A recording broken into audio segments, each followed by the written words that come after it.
El día 1 de enero celebramos en la Iglesia Católica la solemnidad de María, Madre de Dios. Pero ¿por qué María es Madre de Dios si Dios existió desde el principio y antes de que ella naciera? La respuesta es muy fácil, porque María es la madre de la segunda persona de la Santísima Trinidad. Pero vámonos al principio. ¿Por qué decimos que María es Madre de Dios? Primero tenemos que definir que en verdad Jesucristo es verdaderamente Dios, al mismo tiempo que es verdaderamente hombre. Y desde el principio de los tiempos hubo muchas dudas. Por eso a partir de hoy haremos una serie de capítulos en los que vamos a ir definiendo todas estas dudas, situaciones de los primeros cristianos hasta el día de hoy, porque sigue habiendo estas dudas. Y en esta primera entrega vamos a discernir, vamos a estudiar un poquito por qué Jesús es hombre y al mismo tiempo es Dios. Así que comencemos. Jesucristo, Dios y hombre verdadero. Jesucristo asumió la naturaleza humana sin dejar de ser Dios. Es verdadero Dios y verdadero hombre. ¿Cómo fue? Vamos a comenzar por la encarnación del Verbo. Y nos dice Gálatas capítulo 4, versículo 4. Al llegar la plenitud de los tiempos, envió Dios a su Hijo nacido de mujer. Se cumple así la promesa de un Salvador, esta promesa que Dios hizo a Adán y Eva al ser expulsados del paraíso. Génesis capítulo 3, versículo 15. Pondré enemistad entre ti y la mujer, y entre tu linaje y su linaje. Él te pisará la cabeza, mientras acechas tú su calcañar. Este versículo del Génesis se conoce con el nombre del protoevangelio, porque constituye el primer anuncio de la buena nueva de la salvación. Tradicionalmente se ha interpretado que la mujer de que se habla es tanto Eva, en sentido directo, como María, en sentido pleno, y que el linaje de la mujer se refiere tanto a la humanidad como a Cristo. Desde entonces hasta el momento en que el Verbo se hizo carne y habitó entre nosotros, Juan capítulo 1, versículo 14. Dios fue preparando a la humanidad para que pudiera acoger fructuosamente a su Hijo unigénito. Dios escogió para sí al pueblo israelita. Estableció con él una alianza y lo formó progresivamente, interviniendo en su historia, manifestándole sus designios a través de los patriarcas y profetas y santificándolo para sí.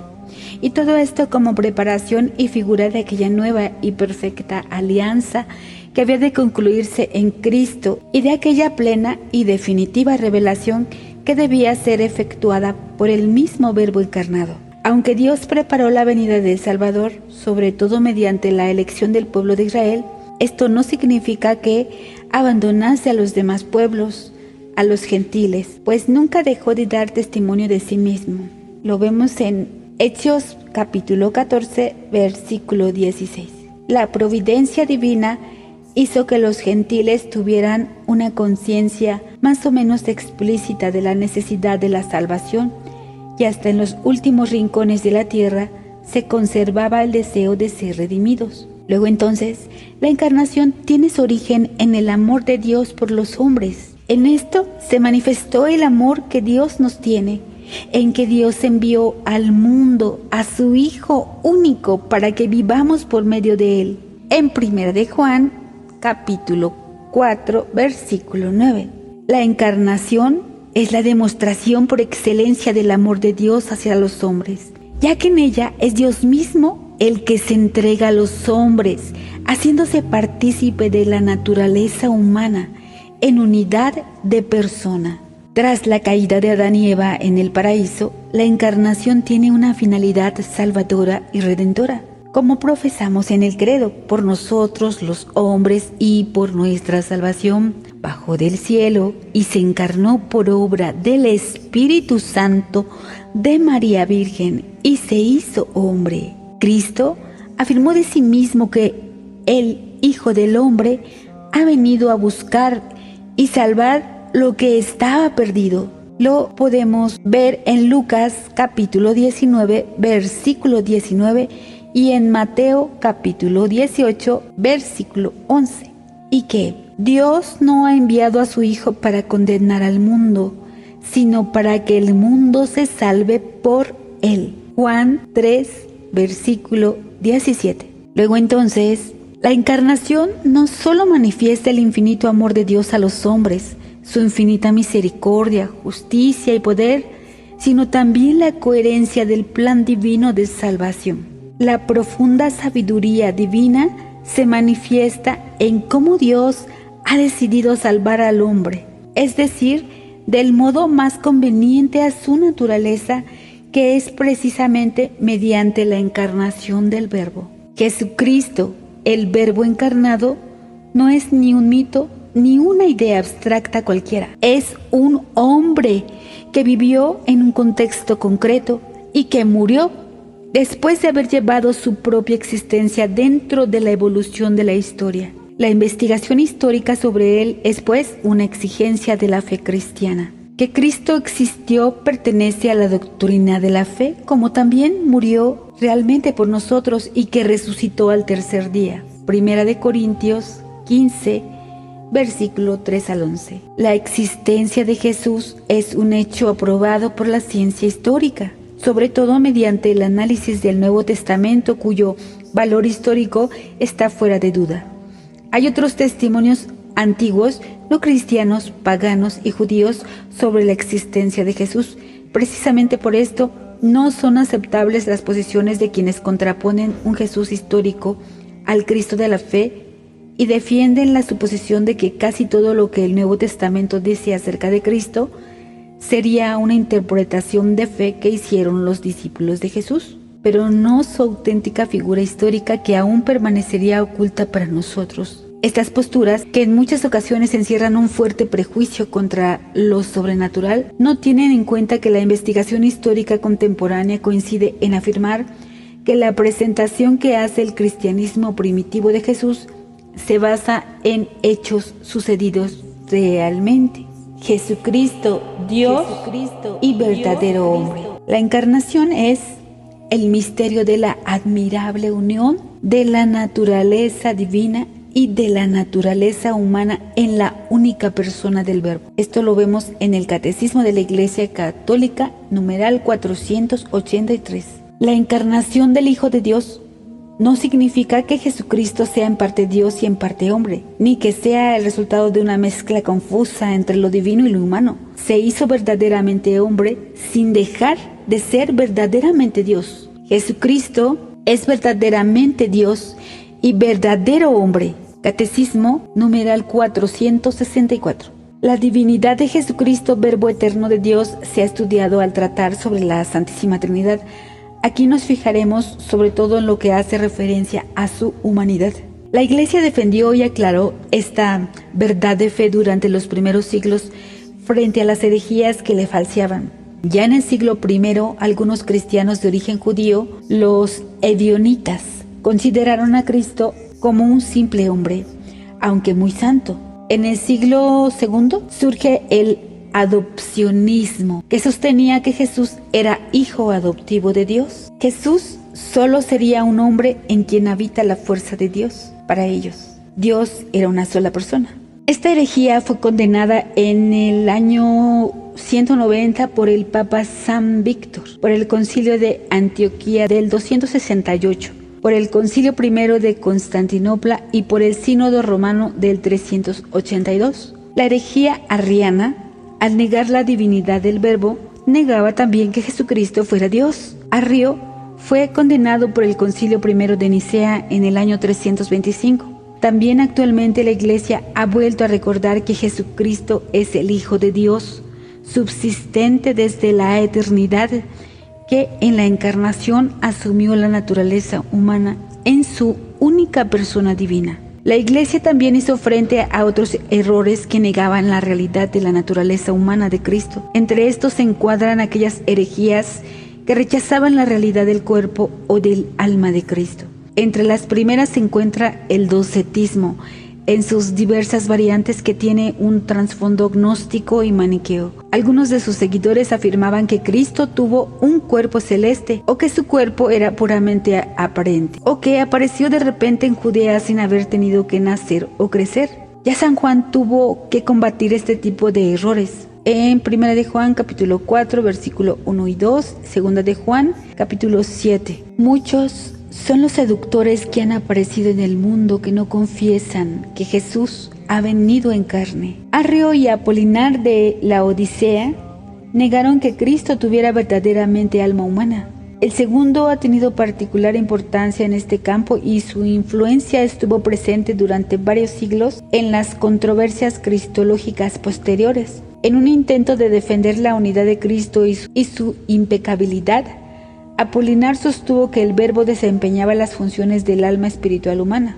Esta doctrina, sin embargo, suponía negar la verdadera humanidad de Cristo, compuesta como en todos los hombres, de cuerpo y alma espiritual. Catecismo 471. Fue condenado en el Concilio I de Constantinopla y en el Sínodo Romano del 382. Para comprender todo lo anterior, ahora vamos a ver qué es la unión hipostática. Al principio del siglo V, tras las controversias precedentes, estaba clara la necesidad de sostener firmemente la integridad de las dos naturalezas humana y divina en la persona del Verbo, de modo que la unidad personal de Cristo comienza a constituirse en el centro de atención de la cristología y de la soteriología patrística. A esta nueva profundización contribuyeron nuevas discusiones. La primera gran controversia tuvo su origen en algunas afirmaciones de Nestorio, patriarca de Constantinopla, que utilizaba un lenguaje en el que daba a entender que en Cristo hay dos sujetos, el sujeto divino y el sujeto humano, unidos entre sí por un vínculo moral, pero no físicamente. En este error cristológico tiene su origen su rechazo del título de Madre de Dios, Theotokos, aplicado a Santa María. María sería Madre de Cristo, pero no Madre de Dios. Frente a esta herejía, San Cirilo de Alejandría y el Concilio de Éfeso del 431 recordaron que la humanidad de Cristo no tiene más sujeto que la persona divina del Hijo de Dios, que la ha asumido y hecho suya desde su concepción. Por eso el Concilio de Éfeso proclamó en el año 431 que María llegó a ser con toda verdad Madre de Dios, mediante la concepción humana del Hijo de Dios en su seno. Esto lo podemos corroborar en el Catecismo de la Iglesia Católica, numeral 461. Unos años más tarde surgió la herejía monofisita. Esta herejía tiene sus antecedentes en el apolinarismo y en una mala comprensión de la doctrina y del lenguaje empleado por San Cirilo por parte de Eutiques, anciano archimandrita de un monasterio de Constantinopla. Eutiques afirmaba, entre otras cosas, que Cristo es una persona que subsiste en una sola naturaleza, pues la naturaleza humana habría sido absorbida en la divina. Este error fue condenado por el Papa San León Magno en su Tumus ad Flavianum, auténtica joya de la teología latina, y por el Concilio Ecuménico de Calcedonia del año 451, punto de referencia obligado para la cristología. Así enseña: hay que confesar a un solo y mismo Hijo y Señor nuestro Jesucristo, perfecto en la divinidad y perfecto en la humanidad. Y añade que la unión de las dos naturalezas es sin confusión, sin cambio, sin división, sin separación. La doctrina calcedonense fue confirmada y aclarada por el Segundo Concilio de Constantinopla del año 553, que ofrece una interpretación auténtica del concilio anterior. Tras subrayar varias veces la unidad de Cristo, afirma que la unión de las dos naturalezas de Cristo tiene lugar según la hipostasis, superando así la equivocidad de la fórmula ciriliana, que hablaba de unidad según la physis. En esta línea, el Segundo Concilio de Constantinopla indicó también el sentido en que había de entenderse la conocida fórmula ciriliana de una naturaleza del Verbo de Dios encarnada, frase que San Cirilo pensaba que era de San Anastasio, pero que en realidad se trataba de una falsificación apolinarista. En estas definiciones conciliares, que tenían como finalidad aclarar algunos errores concretos y no exponer el misterio de Cristo en su totalidad, Los padres conciliares utilizaron el lenguaje de su tiempo.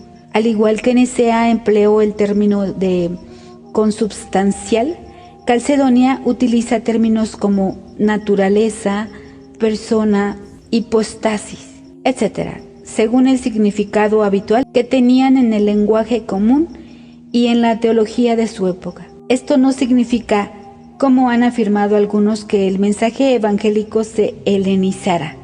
En realidad, quienes se demostraron rígidamente helenizantes fueron precisamente los que proponían las doctrinas heréticas como Arrio o Nestorio, que no supieron ver las limitaciones que tenían el lenguaje filosófico de su tiempo frente al misterio de Dios y de Cristo. La humanidad santísima de Cristo.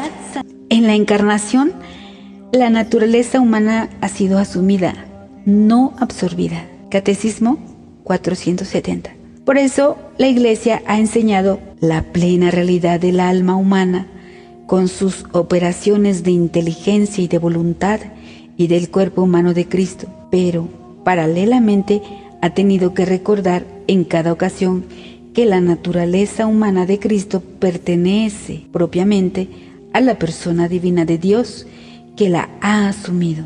Todo lo que es y hace en ella pertenece a uno de la Trinidad. El Hijo de Dios comunica, pues, a su humanidad su propio modo de existir en la Trinidad, así en su alma como en su cuerpo. Cristo expresa humanamente las costumbres divinas de la Trinidad. Catecismo numeral 470. El alma humana de Cristo está dotada de un verdadero conocimiento humano. La doctrina católica ha enseñado tradicionalmente que Cristo, en cuanto hombre, poseía un conocimiento adquirido, una ciencia infusa y la ciencia beata propia de los bienaventurados en el cielo. La ciencia adquirida de Cristo no podía ser por sí ilimitada. Por eso el Hijo de Dios, al hacerse hombre, quiso progresar en sabiduría, en estatura y en gracia. Lucas 2:52. E igualmente adquirir aquello que en la condición humana se adquiere de manera experimental. Marcos capítulo 6, versículo 38 y capítulo 8, versículo 27, así como Juan capítulo 11, versículo 34 y Catecismo de la Iglesia Católica, numeral 472. Cristo, en quien reposa la plenitud del Espíritu Santo con sus dones, poseyó también la ciencia infusa, es decir, aquel conocimiento que no se adquiere directamente por el trabajo de la razón, sino que es infundido directamente por Dios en la inteligencia humana.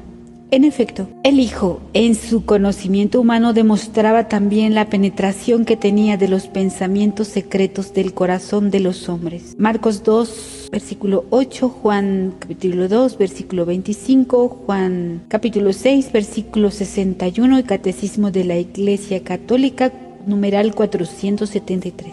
Cristo poseía también la ciencia propia de los beatos, debido a su unión con la sabiduría divina en la persona del Verbo encarnado. El conocimiento humano de Cristo gozaba en plenitud de la ciencia de los designios eternos que había venido a revelar. Por todo esto debe afirmarse que Cristo, en cuanto hombre, es infalible. Admitir el error de él sería admitirlo en el Verbo, única persona existente en Cristo. Por lo que se refiere a una eventual ignorancia propiamente dicha, hay que tener presente que lo que reconoce ignorar en este campo, declara en otro lugar no tener misión de revelarlo. Marcos capítulo 13, versículo 32 y Hechos 1, versículo 7.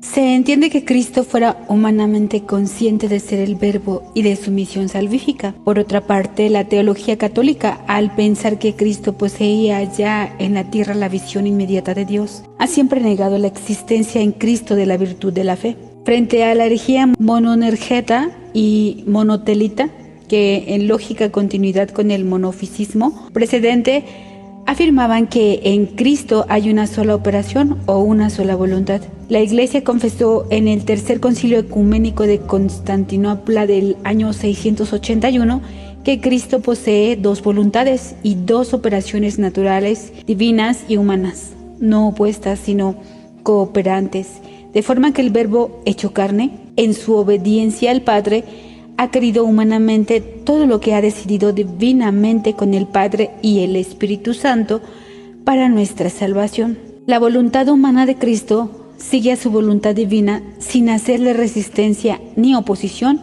sino todo lo contrario, estando subordinada a esta voluntad omnipotente. Catecismo 475. Se trata de una cuestión fundamental, pues está directamente relacionada con el ser de Cristo y con nuestra salvación. San Máximo, el confesor, se distinguió en este esfuerzo doctrinal de clarificación y se sirvió con gran eficacia del conocido pasaje de la oración de Jesús en el huerto, en el que aparece el acuerdo de la voluntad humana de Cristo con la voluntad del Padre. Mateo 26, versículo 39.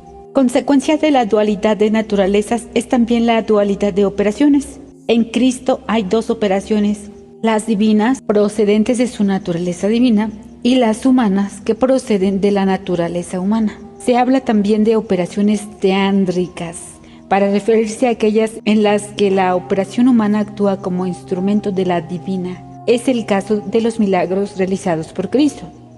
Como resumen, tenemos que desde el momento en que Adán y Eva pecaron, Dios promete un Salvador.